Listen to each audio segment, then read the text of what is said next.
Đây không chỉ là một bộ phim kinh dị thông thường mà là một trải nghiệm rùng rợn và đầy ám ảnh đến tận cùng. Người ta nói rằng chỉ những ai có thần kinh thép mới dám xem trọn vẹn. Bầu không khí quỷ dị bao trùm, từ sợ hãi đến hồi hộp, ly kỳ đến nghẹt thở. Đặc biệt, điều đáng sợ nhất là bộ phim được xây dựng dựa trên những sự kiện có thật, càng làm tăng thêm độ chân thật và ám ảnh. Vậy thì, hãy gọi ngay hội bạn thân để trải nghiệm đêm kinh hoàng. Năm 1835, Giáo hội Vatican đã xây dựng một trường học ở Rome để đào tạo các linh mục về nghi lễ trừ tà. Tuy nhiên, có một quy định khắt khe, chỉ có nam giới mới được phép thực hiện nghi lễ này. Đến năm 2018, số lượng ca quỷ ám trên toàn thế giới tăng lên. Để giải quyết vấn đề này, Vatican quyết định thành lập thêm một trường học bên ngoài Rome, đào tạo một số nữ tu để chăm sóc bệnh nhân. Tu sĩ Annie là một trong số đó. Hôm nay là ca trực của cô. Nhiệm vụ của Annie là chăm sóc một ông lão. Khi cô đang lau lưng vệ sinh cho ông, thì máu ông lão lại chảy ngược vào bịch truyền dịch. Còn kỳ lạ quay đầu lại nhìn cô chằm chằm và lẩm bẩm những lời khó hiểu. Annie cảm thấy bất an. Đột nhiên, lưng ông ta như bốc khói. Cô giật mình đứng dậy. Ngay sau đó, tiếng hát của mẹ vang lên qua radio. Annie lập tức nhận ra có điều không ổn. Vừa quay đi thì cánh cửa bỗng đóng sầm lại. Ông lão bất thình lình xuất hiện phía sau, giữ tợn bóp cổ cô, lưỡi thè ra như muốn ăn tươi nuốt sống cô. Annie phản kháng, chặn miệng ông ta lại. Ông ta vẫn túm lấy tay cô, buộc cô phải nhảy múa cùng mình.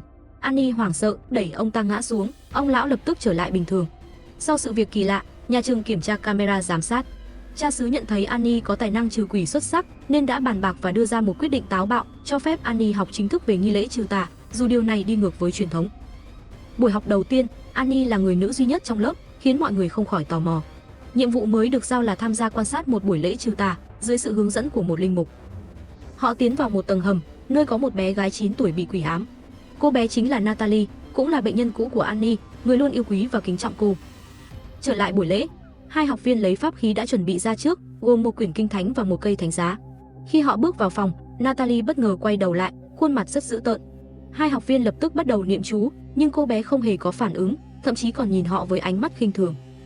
Điều này khiến họ bực bội, trực tiếp đổ nước thánh về phía cô bé. Natalie phản kháng, trực tiếp trèo lên trần nhà như một con nhện. Cảnh tượng này khiến mọi người bàng hoàng. Khuôn mặt cô bé đầy vẻ hung hăng. Bất ngờ, cô bé nhảy khỏi tường. Mọi người nghĩ rằng Natalie sẽ tấn công hai học viên, nhưng không, cô bé tiến đến trước gương, biểu cảm đầy đau khổ, rồi chậm rãi giơ tay lên che mắt lại. Ngay sau đó, trên tay cô bé xuất hiện hai vết thương kinh tởm, bên trong còn có côn trùng bò ra. Nhận thấy con quỷ quá hung hăng, linh mục quyết định đích thân xuất mã. Ông tiến về phía cô bé, bắt đầu đọc kinh trừ tà. Natalie rất hung hăng, bỗng quay người rồi lao xuống gầm giường. Linh mục bình tĩnh tiến đến, nhìn thấy tấm chăn trên giường phồng lên, ông lập tức giật mạnh tấm chăn nhưng bên dưới không có ai. Chỉ một giây sau, cô bé Natalie đột nhiên xuất hiện đứng dậy trong một tư thế kỳ quái. Nhận thấy tình hình nguy cấp, Annie vội vàng lao vào phòng. Thay vì đọc kinh thánh, cô gọi tên Natalie, cố gắng đánh thức linh hồn cô bé, giúp cô bé tự chiến đấu chống lại con quỷ bên trong cơ thể mình. Khi Natalie dường như có dấu hiệu sắp tỉnh lại, bỗng một con quỷ bên trong xuất hiện đầy mãnh liệt. Linh mục vội đứng dậy, liên tục đọc kinh thánh, trong khi hai học viên cố gắng giữ chặt mái tóc rối bù của quỷ dữ, làm đủ mọi cách để kéo tóc con quỷ ra nhưng vô ích. Annie và linh mục hợp sức tham gia chiến đấu, tiếp tục đọc kinh thánh. Một bàn tay ma quỷ đưa ra, giật mạnh trở lại. Ai cũng hoảng hồn. Bỗng ác quỷ buông tay, hất văng hai học viên ra xa, thì bàn tay bí ẩn kia cũng co rút lại. Ai cũng bàng hoàng. Cuối cùng, con quỷ bị đánh bại. Nhưng điều đó không có nghĩa là nguy hiểm đã hoàn toàn qua đi. Sau màn trình diễn đầy xuất sắc của Annie, mọi người đều ngưỡng mộ cô và thấy có hy vọng. Họ thân thiết và chia sẻ với nhau nhiều hơn. Tom cũng tiết lộ em gái anh vô tình mang thai đứa con của ác quỷ, nên sống không bằng chết. Vài ngày sau, Tom tìm đến Annie, cố gắng thuyết phục cô cứu em gái mình. Anh hy vọng Annie có thể dùng sức mạnh tâm hồn để cảm hóa ác quỷ. Annie có chút do dự, nhưng cuối cùng vẫn đồng ý. Đến nhà Tom, mọi thứ đã được chuẩn bị sẵn sàng cho buổi lễ trừ tà. Annie từ từ tiến đến, lấy nước thánh chấm lên trán em gái Tom. Bỗng nhiên cô gái mở trừng mắt nhìn Annie, toàn bộ đèn trong nhà vụt tắt. Bụng cô ấy bất ngờ phình to một cách quái dị, bầu không khí căng thẳng đến nghẹt thở. Annie cố nhìn kỹ hơn thì thấy một lòng bàn tay nhỏ bé đang in hằn từ bên trong da bụng, khiến Tom giật mình thon thót vội vàng đọc kinh thánh, phối hợp với Annie để cảm hóa con quỷ, nhưng nó không hề bị ảnh hưởng. Thay vào đó sự phản kháng của nó càng ngày càng mạnh. Quạt trần quay tốc độ kinh hoàng bất ngờ văng ra, suýt nữa trúng họ, nhưng cả hai vẫn không từ bỏ, tiếp tục niệm chú, cố gắng đánh thức ý thức của em gái. Tom vô cùng quyết tâm tống khứ con quỷ ra khỏi cơ thể em gái. Sau một tiếng nỗ lực không ngừng nghỉ, bụng cô ấy từ từ co lại, sự kháng cự của ma quỷ cũng dần biến mất. Tom không khỏi xúc động khi thấy em gái mình vừa thoát chết. Trải nghiệm này khiến Annie nhớ lại những sai lầm trong quá khứ. Năm 16 tuổi, cô vô tình mang thai, nhưng vì không đủ khả năng nuôi dạy đứa bé, khiến cô luôn sống trong duy nhất và ân hận. Cô đành phải để đứa trẻ được một viện phúc lợi nhận nuôi. Dù nhiều năm trôi qua, Annie vẫn luôn nhớ về con mình. Không ngờ tối đến một điều kỳ lạ xảy ra. Có một sợi tóc trong mắt cô. Đột nhiên bên ngoài có tiếng gõ cửa. Annie liền ra mở cửa. Người đứng trước mặt cô chính là lãnh đạo nhà trường. Hóa ra, vì Annie tự ý thực hiện nghi lễ trừ tà, mà tối qua, em gái của Tom đã không may tự tử. Tin tức này như một cú sốc. Cô cảm thấy vô cùng tội lỗi vì chính hành động của mình đã gây ra thảm kịch. Nhưng linh mục lại không nghĩ vậy, sự rút lui của quỷ dữ nhằm tránh bị tấn công thêm lần nữa. Nhưng dù thế nào, nhà trường vẫn quyết định sa thải Annie.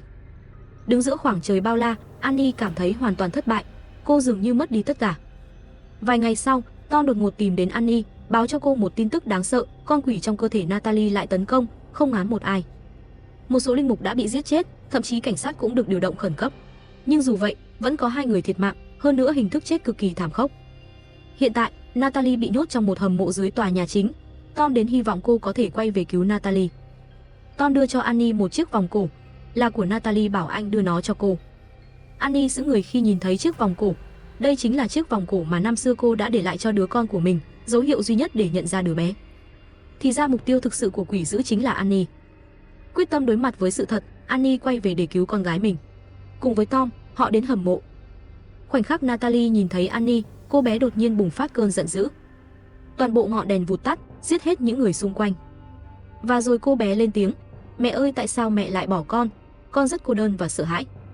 Tim Annie chợt thắt lại, nhưng cô nhanh chóng nhận ra đây không phải là con gái cô, mà là hiện thân của quỷ dữ. Con quỷ từ từ tiến đến, đột nhiên nhào tới ôm chặt lấy Annie. Trước khi cô kịp phản ứng, một luồng sức mạnh khủng khiếp hút lấy linh hồn cô, chiếm hữu cô. Mọi thứ diễn ra quá nhanh, Annie đã bị ác quỷ chiếm đoạt thân xác. Tom hoảng hốt bế Natalie lên, nhanh chóng chạy đi. Nhưng ngay lúc đó, cánh cửa bỗng nhiên đóng lại. Không có đường thoát. Tom vội đặt Natalie xuống, cố gắng mở cửa. Bỗng Annie đã xuất hiện ngay trước mặt anh. Tom tuyệt vọng cố gắng thuyết phục thức tỉnh ý thức của Annie, nhưng bị một luồng lực vô hình đánh văng anh vào tường. Lúc này, Annie đã hoàn toàn bị quỷ ám, trở thành con rối của quỷ. Cô lạnh lùng nhấc bổng Natalie lên, định ném cô bé xuống hồ bơi. Ngay khoảnh khắc sinh tử ấy thì thấy chiếc vòng cổ trên tay. Cô sững lại, cô lại nhớ đến lúc nhỏ khi còn bên mẹ, những âm thanh ghê rợn luôn ám ảnh.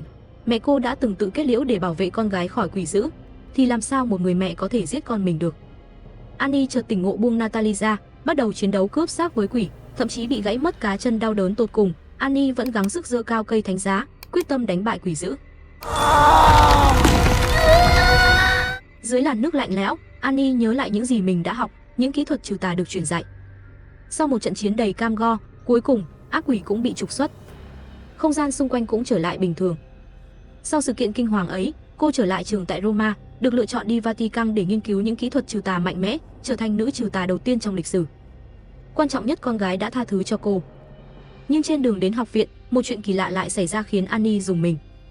Vậy những người này lại là ác quỷ phương nào? Cảm ơn các bạn đã xem video của mình. Mỗi một like và mỗi một đăng ký của các bạn là động lực để mình ra thêm nhiều video hơn nữa. Xin chân thành cảm ơn.